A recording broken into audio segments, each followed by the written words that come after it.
Dites-moi ce qu'il fallait faire face aux Allemands, qui étaient les maîtres du pays, qui eux étaient armés, Moi, j'ai la qui eux réponse, pouvaient faire n'importe quoi. Ils pouvaient venir dans mes prisons et rafler tout le monde. Ouais.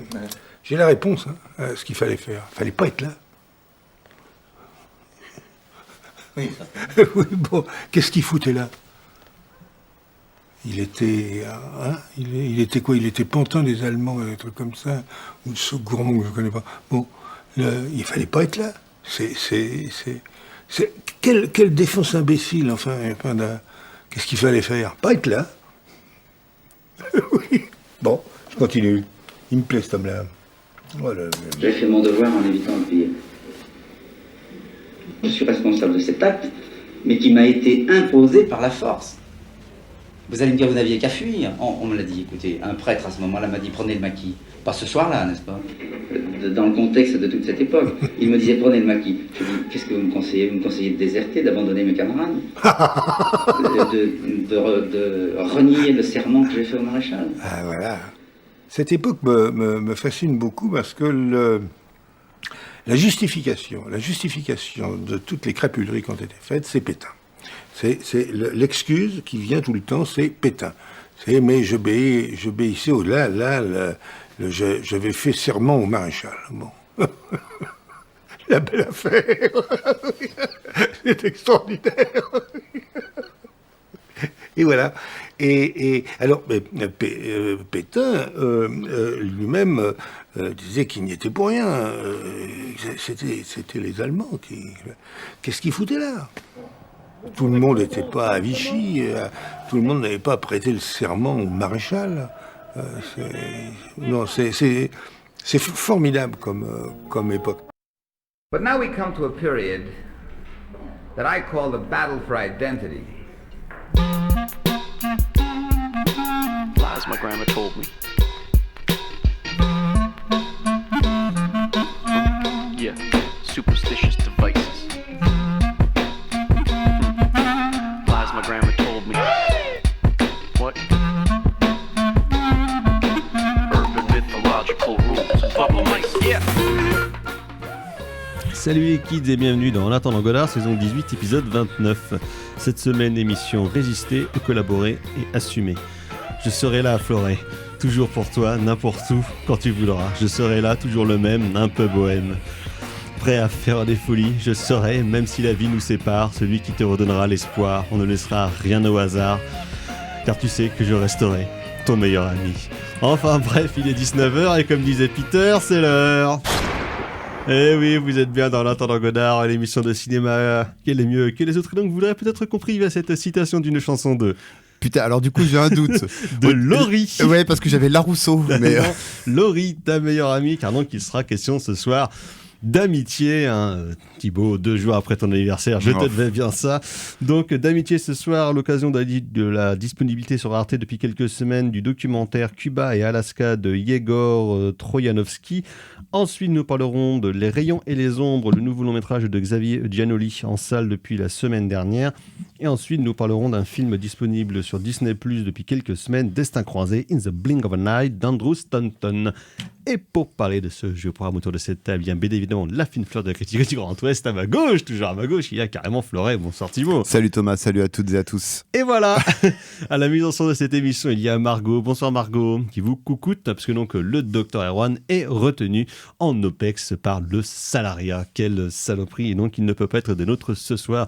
Mais mon cher Thibaut, nous allons réussir en bon dynamique duo à mener cette émission de main de maître. Oh bah oui, bon, on l'avait déjà faite. Alors moi à la technique, toi tout seul au studio. Ah oui. Donc là, bon. Là c'est rien, là. Ouf, On est oui. presque trop. Oui.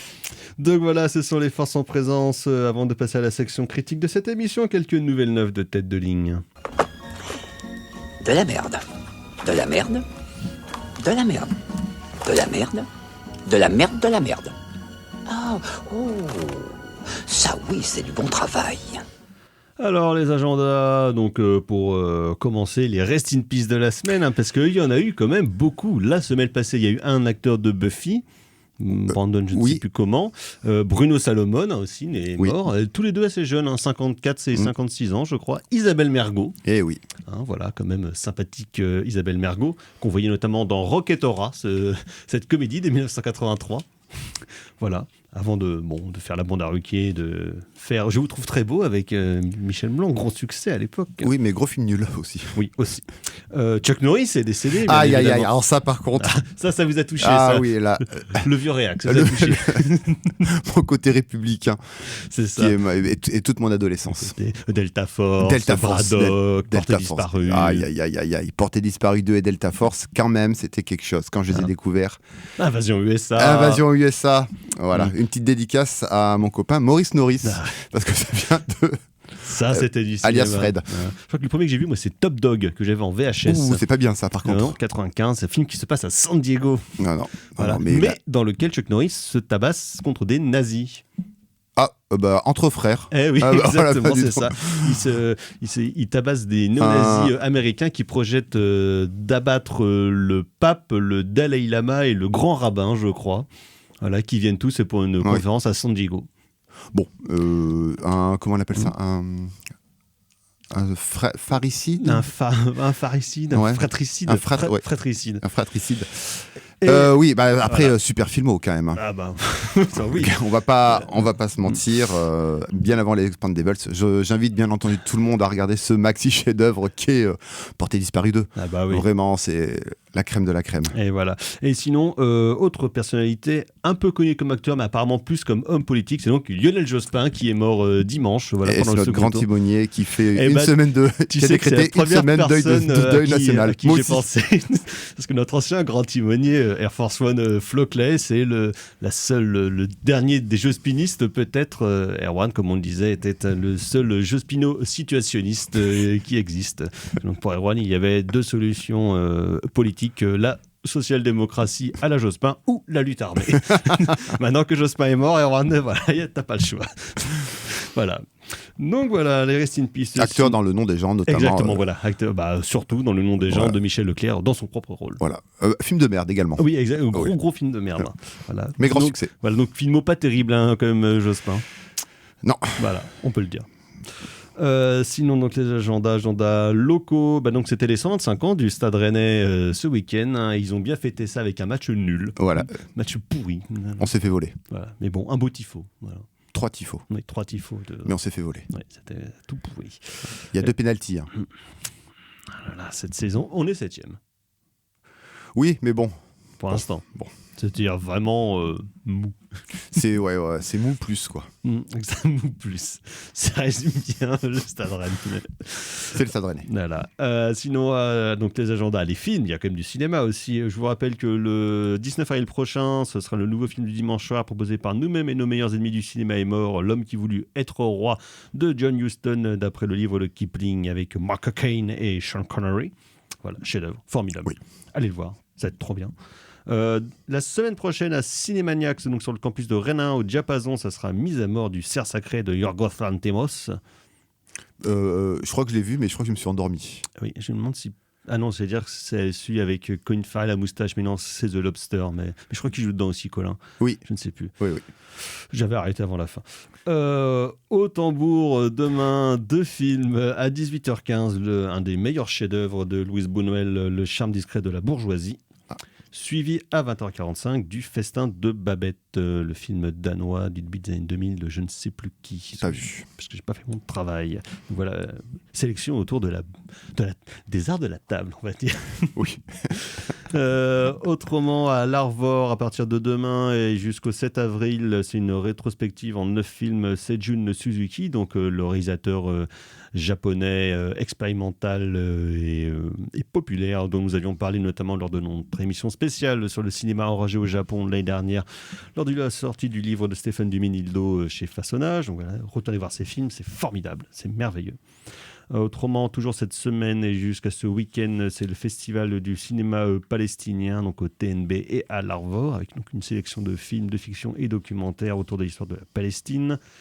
Et au niveau des sorties nationales, il y a plein de trucs qui n'ont l'air pas tout ouf. Hein.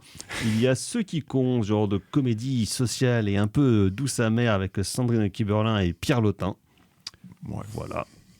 Il a un film d'horreur avec Zazie Beetz qui s'appelle They Will Kill You. Ouais. Voilà. Il y a L'ultime héritier, genre de comédie un peu gore avec Glenn Powell et Margaret Qualley. Ça a l'air sans aucun intérêt. Pourtant, un joli duo de tête d'affiche. Exactement. Il y a le premier long-métrage de Ronan Day-Lewis, le fils de Daniel Day-Lewis, qui du coup est ressorti une nouvelle fois de sa retraite. Un film qui s'appelle Anémone. Il n'a rien à voir avec, bien sûr, l'actrice française Anémone. Hein.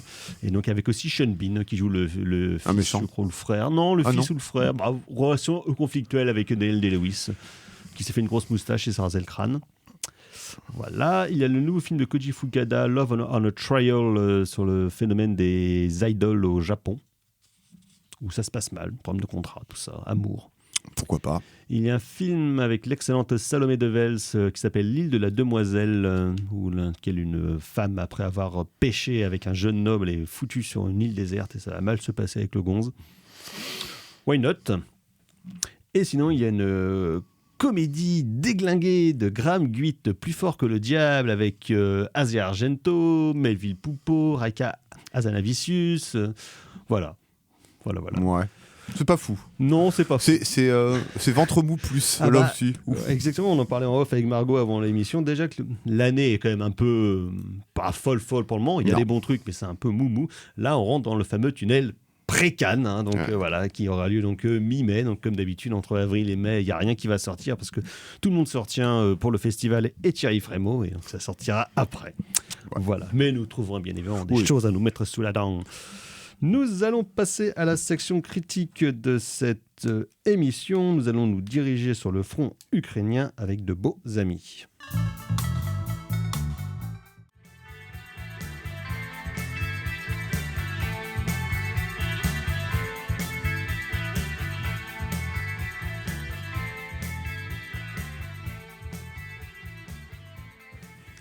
En attendant Godard sur Syllab, et donc c'était les Undertones avec Beautiful Friend. Car d'amis, il va en être question dans le film dont nous allons parler dès à présent.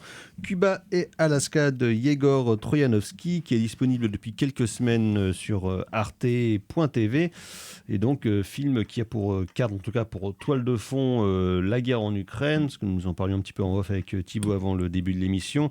La guerre en Ukraine est probablement le conflit contemporain qui est le plus couvert par bien des manières, à la fois évidemment par des reportages, par des chaînes de télévision, par des expertises, on va dire, sur différents plateaux de télé ou sur Internet, mais également par le cinéma, et en tout cas pour l'instant, notamment par le prisme du cinéma documentaire. Bien évidemment, nous avons accès, nous, principalement, on va dire, à la vision ukrainienne, ou en tout cas alliée du conflit, puisque le point de vue de l'armée russe nous parvient moins, ou en tout cas par des canaux qui sont évidemment beaucoup moins fiables, on va dire, si c'est des conneries comme RT et compagnie, ou quelques-uns des propagandistes sur CNews notamment, qui viennent ramener leurs fraises. Mais en tout cas, dans le cadre de cinéma, que ce soit de cinéma de fiction ou de cinéma documentaire, je ne sais pas exactement quelle est la masse de production qu'il peut y avoir. Nous avons parlé déjà ici de quelques-uns de ces films, notamment dernièrement Mr. Nobody versus Poutine, qui a gagné l'Oscar du meilleur film documentaire il y a 2 semaines. Nous avons parlé... Qui est un film russe, du coup. Oui, qui est un film russe, effectivement. Oui, production tchèque, mais... Nous avions parlé ici de 20 jours à Mariupol. J'avais parlé en coup de cœur et pendant le top d'année à 2000 mètres de Androufka, qui pour le coup était vraiment un film au cœur du conflit et au cœur des tranchées. Et là, on a encore un peu un genre de nouvel aspect, puisque l'on suit 2 personnages, donc 2 femmes, Cuba la brune et Alaska la blonde, qui sont toutes les 2 infirmières et médics, on va dire, dans une unité de combat donc sur le front ukrainien. Et on va donc 2 personnages qui sont de très très bonnes amies depuis longtemps, visiblement, qui ont une très belle relation, et on va voir à la fois leur travail sur le théâtre des opérations, leur vie quotidienne dans les tranchées, dans les les différents recoins qu'elles peuvent investir avec leur escouade, mais aussi les en dehors, on va dire, les moments de permission qu'elles peuvent avoir, mais aussi le drame, parce qu'à un moment donné, donc, le personnage de Alaska se fait blesser dans une explosion, parce que la maison dans laquelle elle loge a pris feu parce qu'elle s'est pris une bombe sur la gueule, et donc elle veut récupérer des affaires, et évidemment ça part mal, elle se fait blesser à la jambe, et ça va être parti pour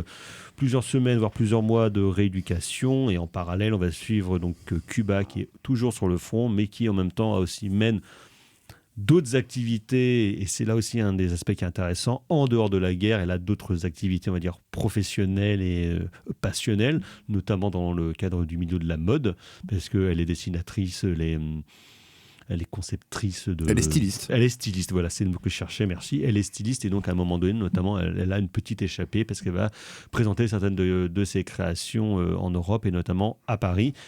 Après, elle fera un petit passage par l'Espagne où se trouve sa mère, qui a donc quitté le sol ukrainien suite à l'attaque russe en 2022. Et donc on suit ces deux personnages-là, qui sont des personnages assez fascinants parce qu'ils sont extrêmement solaires, extrêmement positifs, ce qui évidemment contraste avec le fait que c'est un pays en guerre quand même depuis plus de 4 ans, qui subit l'agression d'une armée ennemie de manière assez intense sur tous les fronts depuis quand même un bon moment. Et par rapport aux autres documentaires dont on a pu parler, qui prennent pour cadre donc la guerre en Ukraine, ça fait encore un point de vue différent ou un pas de côté sur les choses qu'on a pu voir ou dont en tout cas qu'on avait traité dans cette émission. À la fois, il y avait dans 20 jours à Mariupol le côté in medias res direct. On est 20 jours donc à Mariupol, en pleine attaque de l'armée russe. C'est quelque chose de très brut, d'extrêmement violent, avec une caméra qui du coup est évidemment pris sur le vif, hein, parce que le metteur en scène était véritablement au cœur de l'action. Avec Mr. Nobody contre Mr. Poutine, c'était les mécaniques de la propagande russe sur une guerre qui est en train de se mettre en place.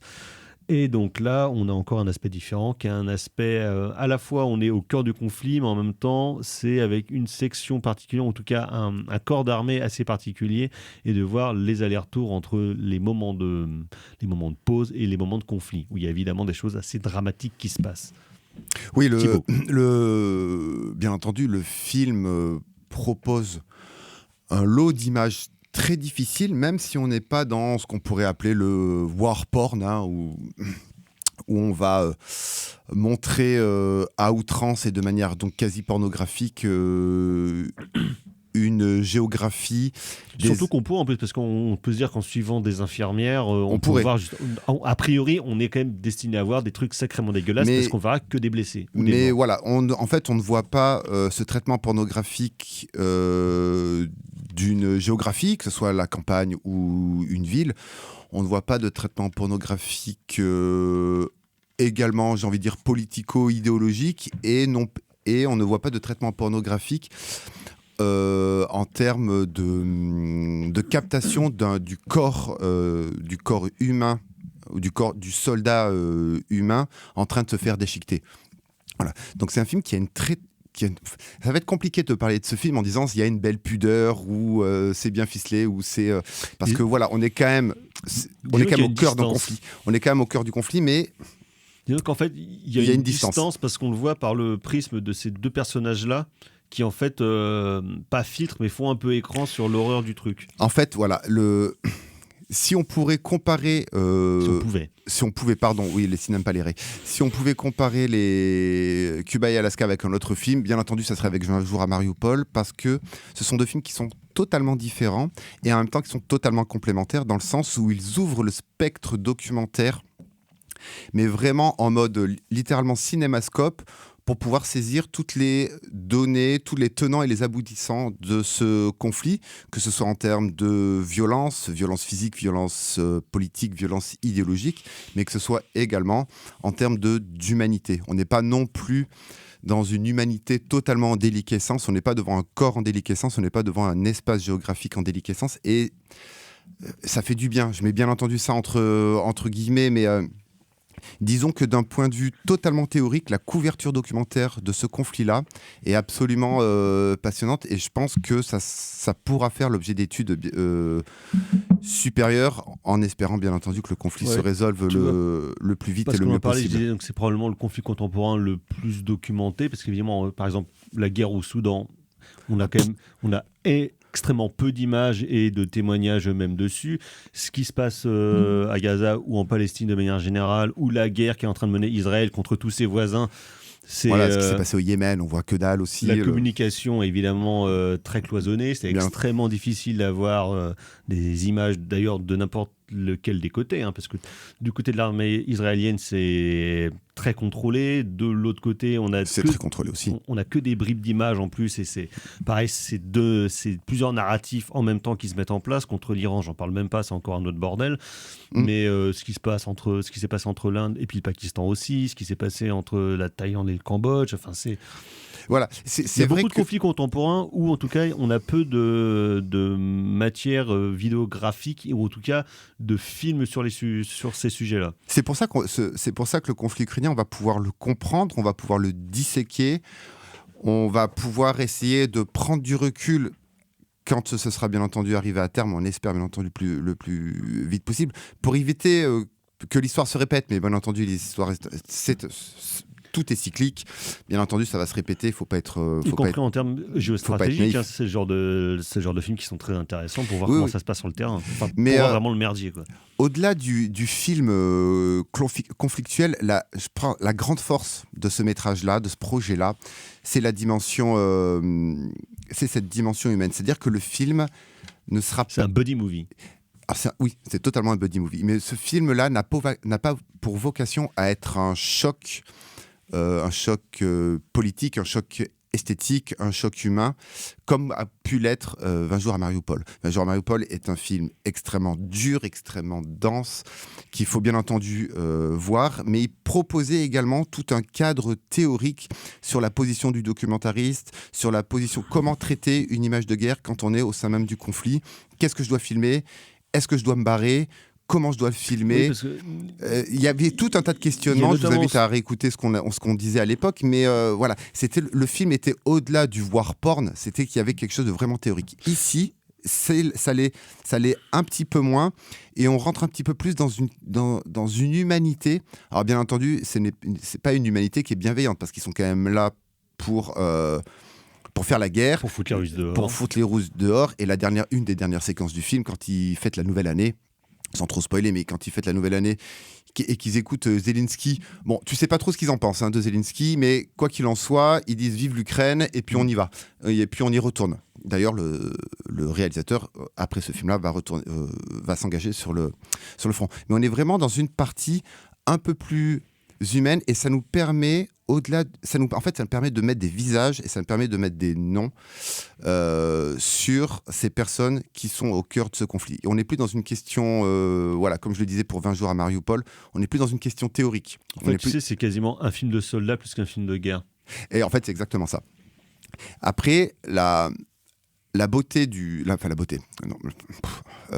l'intérêt du film vient vraiment que la captation guerrière sera finalement minime, et au final, est-ce que c'est ça qui va intéresser le spectateur ? Je suis pas sûr. Parce que finalement, dans le film, de toute façon, tu vois plus les conséquences d'une attaque que l'attaque en elle-même. Tu vois pas d'attaque. Parce qu'elle récupère les blessés. Elle récupère les blessés, mais il y a une distance qui est faite, bien entendu. On va pas non plus rentrer à l'intérieur de la chair, littéralement d'une chair à canon, de la chair à canon. On voit des professionnels au travail. Le background, il y a 2-3 images de Kiev, où on voit Kiev totalement dévasté, mais c'est vraiment aux alentours d'une promenade. Donc voilà, le réalisateur ne va pas accentuer là-dessus. Vraiment l'intérêt du métrage, et je pense le propos du cinéaste, c'est de dire, en fait, c'est quoi être pote, c'est quoi nouer une relation d'amitié pendant un temps de guerre. Et là, c'est vraiment, ça reste quand même assez vertigineux, parce que ces 2 jeunes femmes ne se lâchent, mais pas du tout. Elles sont d'une solidarité, bien entendu, exemplaire. Elles sont, comme tu le disais en intro, extrêmement solaire. Elle se permet des blagues, elle rigole tout le temps, ce qui est absolument délirant. Mais comme tu le disais, ça permet de mettre un prisme, une espèce de voile pour le spectateur et voile également pour elle-même. Donc c'est ça qui rend la chose vraiment très belle et qui nous permet d'avoir justement, comme je disais au début, 2 spectres documentaires complètement différents par rapport à 20 jours. Il y a une séquence qui est vraiment intéressante, j'en ai parlé, c'est justement la séquence de la maison en flammes quand Alaska va être blessée, parce qu'il y a à peu près tous les principes du dispositif dans le film. Il y a donc le point de vue du metteur en scène qui fait le montage, il y a les deux elles-mêmes sont filmeuses, en fait elles se disent comme il faut témoigner, comme il faut garder des traces, vas-y prends la caméra, vas-y prends ça, moi je vais chercher ça. Le plan qui débute la séquence est quand même assez magnifique parce qu'on voit, je crois que c'est Cuba qui est posé devant la maison, qui est en flamme, le truc vient de péter. Le plan est composé, mais... On dirait du Tarkovsky. Ouais, tu vois. je pense exactement à ça, on dirait du Tarkovsky. Le truc est super, tu vois une très belle jeune femme qui est devant une maison qui vient d'exploser, puis elle a l'air hyper détendue en plus, quand il fait « Ah bah, il faudra peut-être bouger la bagnole et tout, parce que ça va exploser, et toute compagnie ». Et d'un coup, la caméra switch parce que on change de filmeuse. Et du coup, le cadre devient lui-même un peu plus brinque-ballant, on va dire. L'autre personnage part. Le truc explose, on cut. Et puis, c'est la blessure. Et tout ça, en plus, après, dans le film, intercalé avec des séquences qui sont filmées avec des téléphones portables. Donc, évidemment, on change de régime d'image, puisque c'est l'ère contemporaine. Donc, on peut filmer avec à peu près n'importe quoi. C'est ça. Le changement de régime d'image permet en termes de rythme, de rythme du film, parce que c'est 1h31 le film, en termes de rythme, en fait, permet aux spectateurs de rester dans cette dimension humaine et de ne pas s'appesantir sur la lourdeur de la situation. Parce que si tu fais un film avec une caméra au cœur du conflit type 20 jours, à la fin du film, t'es littéralement rincé, t'es KO, t'es dégoûté. Mais ici, vu qu'il y a un changement de rythme, du coup, ça propose un montage qui est relativement dynamique. Et d'atmosphère aussi, justement, quand le personnage de Cuba part à Paris. Et ça permet des échappées belles.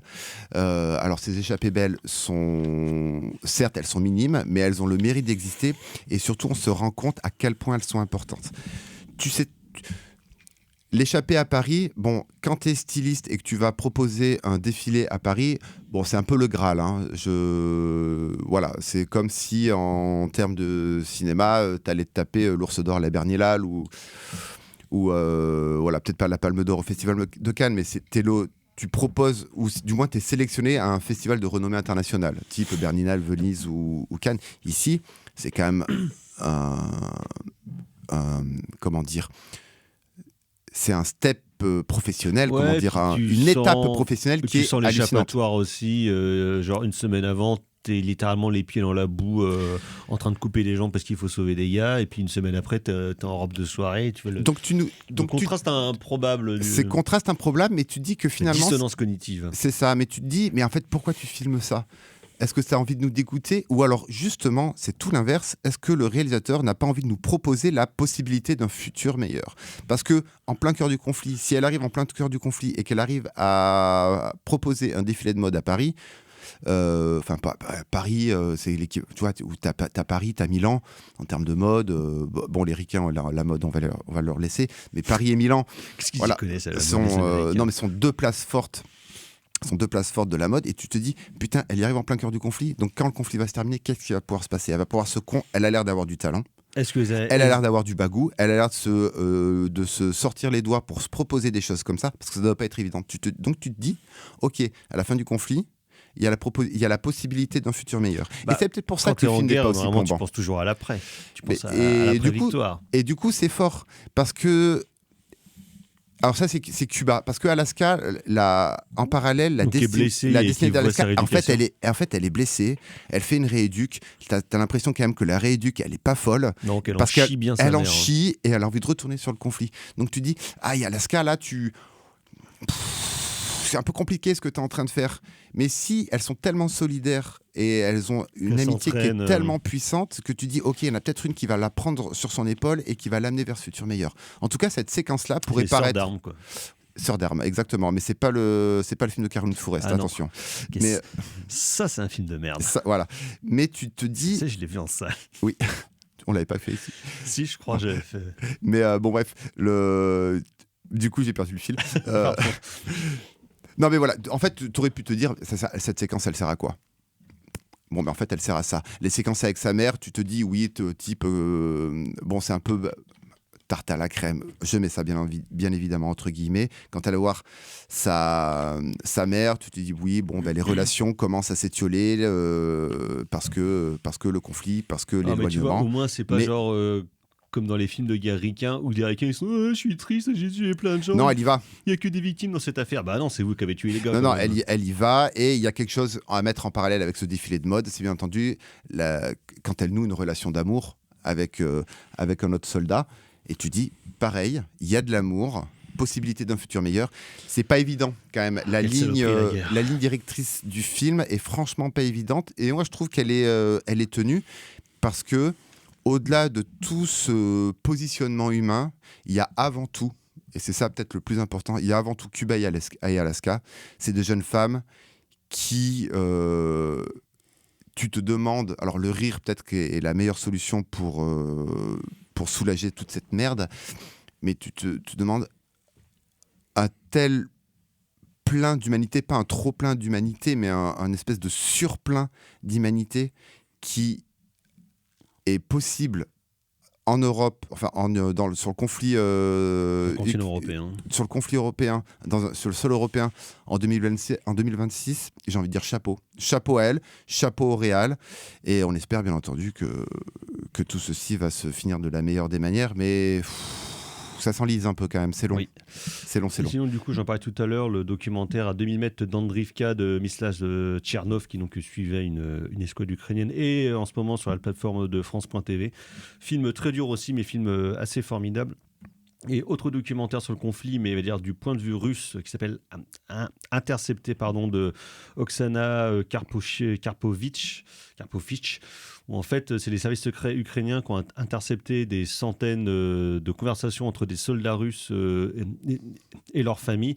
Et en fait, ce sont ces propos-là qui sont montés sur des images de ruines et de tas d'opérations après la bataille sur le territoire ukrainien. Et c'est assez fascinant et c'est assez terrifiant aussi à voir. Où ça ? Ça, c'est chez moi. Ah d'accord, dispo en Albanie. Exactement, c'est ça. Okay. S'il y a un petit grief que je pourrais dire sur le film, je trouvais tout ça un peu con, mais bon, on est obligé. C'est en fait les conversations texto que tu vois sur l'écran. Voilà, je trouve ça toujours un peu con, un peu facile, mais c'est peut-être cette facilité était peut-être nécessaire. Les conversations de SMS de manière générale, c'est toujours casse-gueule à retranscrire parce que ça fait vraiment sacrément tarte à la crème. C'est ça, mais bon, c'est peut-être un mal pour un bien. On va dire ça comme ça. Exactement. Donc c'est Cuba et Alaska de Yegor Troyanovsky, disponible actuellement sur Arte. Il y a plein de trucs sur Arte par rapport au conflit en Ukraine. Ouais. Exactement. On va continuer à parler de la guerre, revenir aux heures sombres, comme on dit. Ah là là, quelle affaire, quelle époque. Armand, je voulais vous parler, j'ai une petite chose me chiffonne. Oui? C'est sans doute rien, mais cette liste de collaborateurs, il m'a semblé y voir votre nom. On m'a dit ça, oui. Ouais. Ah là, quelle période. Quelle période. Quelle période. Mais enfin, tout ça, c'est le passé. Il faut que la France oublie pour repartir de l'avant. Oui, sans doute. Me voilà rassuré. Vous êtes toujours dans En attendant Godard sur Syllab, et donc c'était un extrait de OSS 117, Rio ne répond plus, de Michel Hazanavicius, dont les propos de Pierre Bellemare résument une partie du film de Xavier Giannoli. Donc Les Rayons et les Ombres, ressortis dans les salles françaises la semaine dernière. Grosse production de Gaumont, Camille, quand même, v'là la thune cette année dans des films, là, parce que le budget de production hors promo, donc de 31 millions de patates européennes, ce qui est quand même pas mal. En attendant leur grosse production d'avant l'été, donc La Guerre de Gaulle, le double film sur la période du général de Gaulle pendant la Seconde Guerre mondiale, je suis haché chaud patate. Oui. Notamment si on voit la bataille de Bir Hakeim, excusez-moi, avec Benoît Magimel qui joue le général Koenig, moi je suis partant. Hein, voilà. Ah oui, voilà, tu parles là. tout ça, hein, quand même, la guerre du désert, c'est pas rien. Entre autres, hein, parce qu'il y aura d'autres trucs, mais bon, quand même. Et donc, niveau rayon Seconde Guerre mondiale, donc Xavier Giannoli, quelques années, 2 ans après sa série d'Argent et de Sang, revient pour creuser à peu près les mêmes thématiques, mais comme d'ailleurs dans une bonne partie de sa filmographie, c'est-à-dire le mensonge, la manipulation, la croyance et la morale. avec donc Les Rayons et les Ombres, qui s'inspire de personnages réels, Jean et Corinne Lucher. Donc Jean Lucher, le père, patron de presse, pacifiste convaincu et artisan de l'amitié franco-allemande au sortir de la Première Guerre mondiale, avec son ami Otto Abetz, qui deviendra ambassadeur de l'Allemagne nazie en France, et donc Corinne Lucher, qui est donc la fille de Jean, jeune starlette et actrice et a priori future star en devenir à la fin des années 30, dans quelques films notamment de Léonie de Magui, actrice assez étonnante, qui évidemment ne connaîtra pas la destinée actorale auquel elle aurait pu prétendre pour plusieurs raisons, notamment la collaboration, hein, parce que donc le film se déroule pendant toute la Seconde Guerre mondiale, et on suit donc Jean Lucher, qui était surtout devenu après patron de presse et relais quasiment officiel du parti nazi dans les journaux français, puisqu'il devient à un moment donné patron de la presse française, en tout cas référent de la presse française. Et donc Giannoli, avec ce film-là, essaye finalement, un peu comme dans La Combe Lucien de Louis Malle, d'essayer de comprendre les raisons de la collaboration. Autant chez Louis Malle, c'était, on va dire, par le bas, avec un kidam, un inconnu, vraiment quelqu'un du peuple sans aucun intérêt. Par contre, là, ce que fait Giannoli, c'est justement de suivre quelqu'un dans les sphères de pouvoir, et de comment est-ce qu'on, de pacifiste convaincu, on devient énorme collabo, qui finira à Sigmaringen avec le régime de Pétain en exil, avec tous les salopards de l'époque, Darlan, Laval, Pétain, tout ça. Enfin, pas Darlan, parce qu'en l'occurrence, il a été mort buté en 42 comme la grosse merde qu'il était, mais Darlan, donc le chef de la milice, Doriot, tout ça et compagnie, tous ces sympathiques et joyeux personnages, ces énormes crevures de l'histoire qui sont encore dans les chiottes, mais qui malheureusement ressurgissent beaucoup trop de temps à autre. Et donc avec ce film-là, Giannoli essaye de montrer la mécanique et des convictions déviées, donc en suivant à la fois le personnage donc de Jean Lucher, qui lui est quelqu'un de vraiment politisé, mais qui est aveuglé par beaucoup trop de choses, à la fois par son amitié avec Otto Abetz, par une volonté naïve de pacifisme avec des nazis, et englué surtout donc dans des sphères de pouvoir et des sphères d'influence où il y aura évidemment toutes les petits à côté qui vont avec, c'est-à-dire l'argent, le sexe, le stupre et la drogue. Voilà. Joyeux programme. Joyeux programme, effectivement, qui donc lui tourne un petit peu à la tête. Et de l'autre côté, il y a donc Corinne Lucher, jeune femme totalement dépolitisée, qui n'a conscience de rien et qui vit en fait la guerre de manière extrêmement naïve. C'est-à-dire que le conflit n'est quasiment jamais évoqué, parce que le film en fait suit son point de vue, parce que le film est raconté avec une voix off pour le coup extrêmement maladroite et extrêmement lourde qui raconte le film, même si Giannoli rompt le principe du point de vue du personnage féminin, parce qu'il y a quand même de très nombreuses séquences que l'on voit où le personnage de Corinne Lucher n'est pas là et finalement il triche avec son point de vue, donc la narration je trouve vraiment déséquilibrée par ce principe de voix off qui en fait foire un petit peu le récit de son film. Au-delà de ça, donc c'est un film dense, c'est un film intense, parce que donc c'est quand même 3h19 bien tapé. Et autant je trouve que toute la mise en place et la tentative de mécanique de compréhension des logiques de la collaboration, je trouve que Giannoli le réussit assez bien dans un style à la fois assez classique, mais évidemment comme beaucoup de ses influences dans le reste de son cinéma, un côté assez opératique scorsésien, ou on va dire Paul Thomas Andersonien, qui sont assez intéressants. Et après, je trouve qu'une fois que la mécanique s'emballe, une fois que cette logique se répète, et se répète beaucoup de fois, parce que le film a un peu de tendance quand même à bégayer, je trouve, on tombe à la fin sur des logiques qui, à force de vouloir comprendre, seraient presque à pardonner, ou en tout cas vouloir trouver une porte de sortie, notamment au personnage de Corinne Lucher, qui est interprété formidablement il faut le dire, par Nastia Golubeva-Carax. Donc c'est encore une Epo Baby, c'est la fille de Oscar Carax, qui a apparu notamment dans les films de Carax, et pendant que Jean Lucher est joué avec sans trop de conviction, parce qu'en même temps c'est pas vraiment un acteur génial, par Jean Dujardin.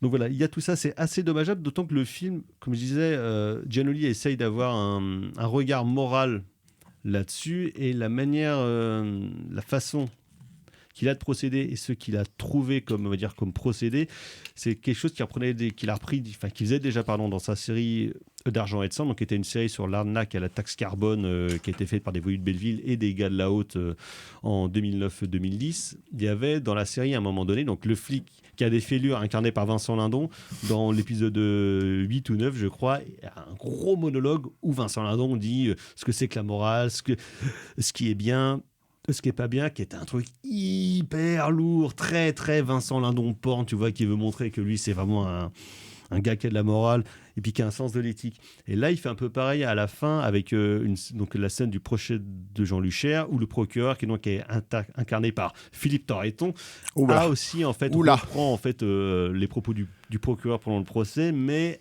alourdi avec une musique bien pompeuse pour dire vous allez le juger, il a fait ci, il a fait ça, c'est comme ça. C'est-à-dire qu'en fait, c'est l'explication de texte de ce que tu as vu pendant 3 heures précédemment. Tu vas dire, ouais, t'es gentil frère, mais j'ai vu le film, quoi. C'est dommage. Tu as fait 3 heures.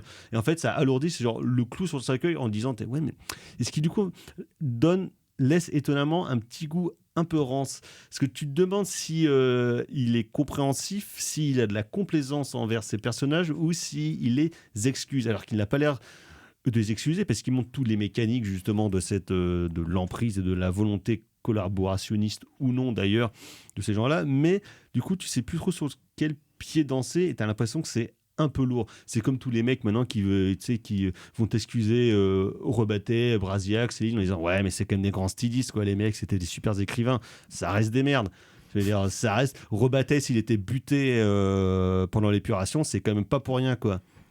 Ouais, après en plus, c'est pas Rebattet, c'est Brasiac qui a été buté, parce que Rebattet, il a continué à raconter ses itinéraires, tout comme son pote Bardèche. Mais ce côté voix off, en fait, il me semble qu'on en avait parlé ici. C'est une esthétique en fait qui est destinée aux plateformes, dans le sens où tu ne regardes plus un film en entier, mais tu le regardes comme une série. Parce que tu t'en fous un petit peu. Netflix est coprod dessus. Enfin, je pense qu'ils ont mis un peu de billes, mais c'est aussi pensé en termes d'écriture, j'ai l'impression, peu pour ce genre de truc. Voilà. T'as la réponse. Voilà, c'est peut-être ça la mauvaise influence. Non, mais c'est dommage. C'est dommage parce que, alors moi j'ai pas vu le film, mais je pense que Giannoli est un cinéaste. Son Illusion perdue, par exemple, d'après le bouquin de Balzac, était vraiment ambitieux. Je trouve que c'est un cinéaste ambitieux. Moi j'avais beaucoup aimé à l'origine avec François Cluzet. Sur le mensonge, sur la morale, ça corrobore ce que tu disais. Et je trouve ça dommage de la part de Giannoli qui, globalement, il sait ce qu'il filme, il sait où il veut aller. Et après, ça reste un mec intéressant, mais je trouve ça un peu déséquilibré. Ouais, voilà.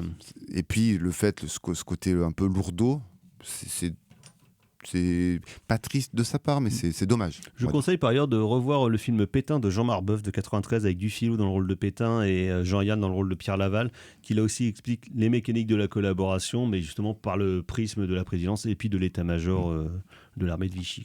Voilà, c'est intéressant. Donc voilà, Les rayons et les ombres de Xavier Giannoli, toujours dans les salles. On va continuer avec avec l'actualité. On va se demander si c'est le destin. Vous n'avez plus d'amis, mais vous dansez encore.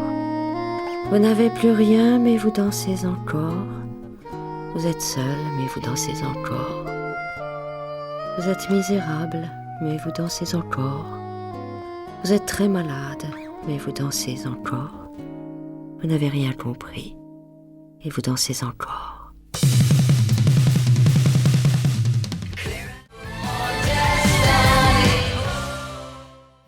En attendant Godard sur Syllabs, donc c'était un extrait du documentaire Corinne L, une éclaboussure de l'histoire consacrée donc à Corinne Luchère, suivi de Blondie avec Doom or Destiny et de Destin, donc il en est question dans Destin croisé, qui est In the Blink of an Eye, nouveau long métrage de Andrew Stanton, son deuxième film live en l'occurrence, plus de 10 ans après John Carter qui était sorti en 2012.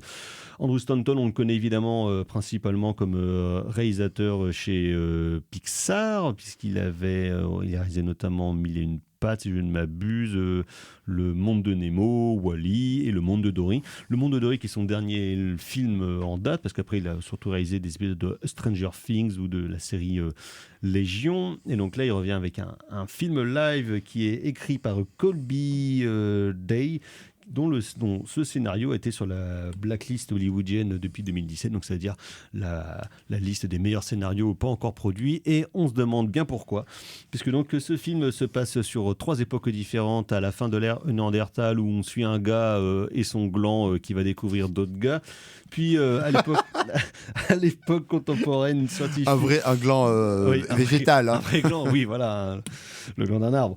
Et après, on suit à l'époque contemporaine une scientifique, anthropologue, archéologue, Rashida Jones, voilà, magnifique, on était très content de revoir, qui mène des expériences sur comment allonger la vie. Et ensuite, dans le futur, donc, on suit Kate McKinnon, qui est dans une mission spatiale dans un gros vaisseau avec une IA pour amener plein de gars et des plantes sur une nouvelle planète. Et donc évidemment tout ça va se mêler. Donc film qui nous rappelle plein d'autres films, comme par exemple le récent Here de Robert Zemeckis, Claude Atlas 2001, bien évidemment, les films de Terrence Malick, Tree of Life, Silent Running de Douglas Trumbull, voilà, avec, dans le côté plante dans l'espace, tout ça. Donc film un peu mash-up qui essaye d'avoir un peu une genre de discours, de vision de l'éternité, de l'univers, de la transmission, des choses qui sont liées en 1h30, et tout ça dans une forme que je qualifierais un peu de ringarde. C'est-à-dire qu'on a l'impression que le film sort de 1995. Ouais, Thibaut. Le film... t'as tout dit en fait, allez hop, coup de cœur. Le film est une vraie déception dans le sens où on aime Andrew Stanton. On avait défendu John Carter parce qu'il s'était fait massacrer par la production et on sentait vraiment une ambition. Ouais, puis il y avait quand même des trucs formels qui étaient vraiment intéressants. Qui étaient très intéressants. Au-delà, il y avait un casting de malade.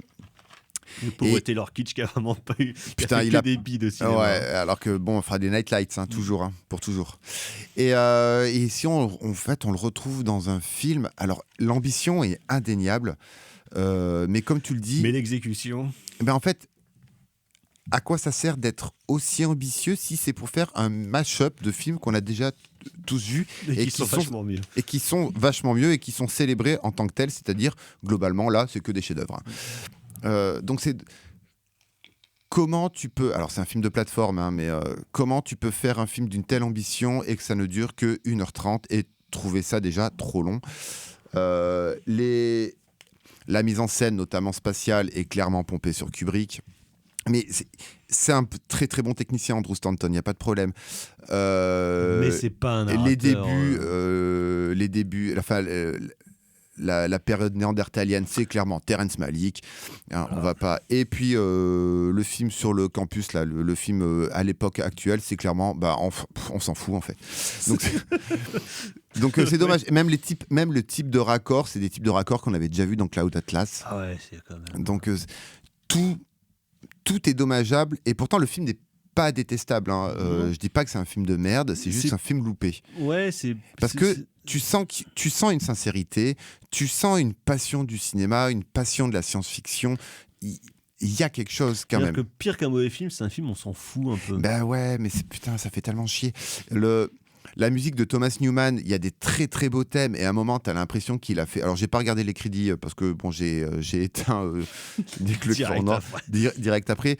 Mais à un moment il y a une espèce il y a des thèmes un petit peu post New Age à la Era ou Enya, tout ça là. Ouais, c'est un peu problématique. Alors ça peut être bien quand tu mates ça, quand tu fais une sieste, que tu as une gueule de bois, mais bon, pour faire un film d'une ambition pareille, je trouve ça un peu dommageable et surtout très tarte à la crème. Ah oui, c'est vraiment le truc un peu New Age, on va dire regardez comme je pense, on va s'élever. Le côté Paulo Coelho avec une musique de Brian Eno. Ouais, voilà, c'est ça. Tu te dis bon, c'est dommage. Comme disait Franck Dubosc, Paulo Coelho qui en français veut dire poil de cul. Ouais, tu te dis en fait, Andrew Stanton a fait 2 films live et les 2 films live sont des bides ou sont des films boursouflés, ou dans tous les cas sont des films loupés pour des raisons X ou Y, mais en tout cas ils sont loupés, et je pense que ce mec-là a du talent. Et je trouve ça dommageable pour lui, je trouve ça dommageable pour le cinéma contemporain, et je trouve ça surtout problématique par rapport au système de production, quoi. Comment un mec avec autant de talent, comment se fait-il qu'il n'ait pas une totale liberté ? sur ses projets. Là, maintenant, il réalise Toy Story 5, hein, donc c'est-à-dire qu'il il faut qu'il paye. Écoute, il faut bien payer la facture d'électricité ou la facture d'essence, hein, surtout que l'essence a flambé. Donc, bon, écoute. Hein. Mais c'est dommage parce que. Le prix à la pompe, ma bonne dame. Oh là là, m'en parlez pas. Mais t'as Rashida Jones, qui est une actrice que moi j'ai toujours adorée. La direction d'acteur et d'actrice est plutôt bonne. La proposition, enfin, tout ce qui se passe autour du transhumanisme, on peut essayer. On peut être. Il y a des thématiques. Hein, on peut être pour ou contre, bien au contraire, mais on peut y réfléchir. Et là, en fait, il réfléchit à rien parce qu'en fait, toutes les pistes de réflexion, le film est tellement en deçà de ce qu'il devrait être qu'en fait, toutes les thématiques, en fait, elles sont fiches parce qu'elles ne sont pas développées comme elles auraient dû l'être. Du coup, ça fait un truc d'1h30 lambda que tu mates et puis que tu oublies. Alors que je pense qu'Andrew Stanton n'a pas cette ambition-là. Et je pense qu'Andrew Stanton n'est pas un cinéaste qu'on doit catégoriser comme tel, c'est-à-dire un mec qui fait des films et qu'on oublie. Je pense que c'est pas valable pour lui, c'est pas valable pour le cinéma. Il a peu l'occasion de le montrer dans les films live. Ouais, c'est dommage. Donc, Destin croisé in the blink of an eye de Andrew Pas grand-chose d'autre à dire. Voilà. Disponible sur Disney+. Voilà. Si vous avez 1h30, un dimanche vraiment très très mou. Ouais. Mou moins, là. Ventre mou moins. On va passer au coup de cœur. C'est nul. Aucun goût. No taste. Goût de chiotte. Les coups de cœur, carrément fleurés. Alors moi, ça va être de la musique. On a parlé d'ambition, de mélange des genres. Donc ça va être la dernière livraison du groupe portugais Gaerea. Dernière livraison qui s'appelle Los. L'album est sorti vendredi dernier. Une ambition donc musicale absolument délirante, un mélange entre du post-black metal, des moments beaucoup plus aériens, mais vraiment très très aérien, une production de gros malades mental, tout sonne excellemment bien, le niveau technique est absolument délirant et surtout des chansons qui te prennent aux tripes et où tu as envie d'extérioriser toute ta rage et en même temps toute ta mélancolie. Vraiment, les mauvaises langues diront que c'est l'album trop commercial, mais bon, c'est les mêmes gens qui vont dire que Infinite Granite de Death Heaven, c'est un mauvais album, alors que c'est un putain de chef-d'œuvre. Et ben là, on est donc là, on est à peu près au même niveau. Vraiment, Gaerea, discographie pour le moment absolument impeccable. Merci Thibaut. Sinon, moi, ce sera un documentaire de 2024 réalisé par Zhu Tao qui s'appelle The Periphery of the Base, film documentaire assez court, ce qui dure une petite heure, qui en fait se passe dans le désert de Gobi où des travailleurs chinois sont en train de construire d'ailleurs on ne sait pas trop quoi, mais donc c'est la relation entre ces ouvriers, ces travailleurs, le paysage et évidemment l'oppression étatique qui les pousse donc à construire ces choses monumentales pour la gloire du seul et unique parti communiste chinois. Donc documentaire assez fascinant, effectivement. Le désert de Gobi, ça a l'air beau, mais ça a l'air assez hostile. T'as trouvé ça où ? Internet. Ah, en Albanie. Exactement. D'accord. Voilà. Merci Thibaut, merci Margot à la mise en son de cette émission. On se retrouve la semaine prochaine pour parler direction de la photographie. D'ici là, portez-vous bien. Prochaine émission, prochaine édition. Ciao, bonsoir. Salut. Handshake.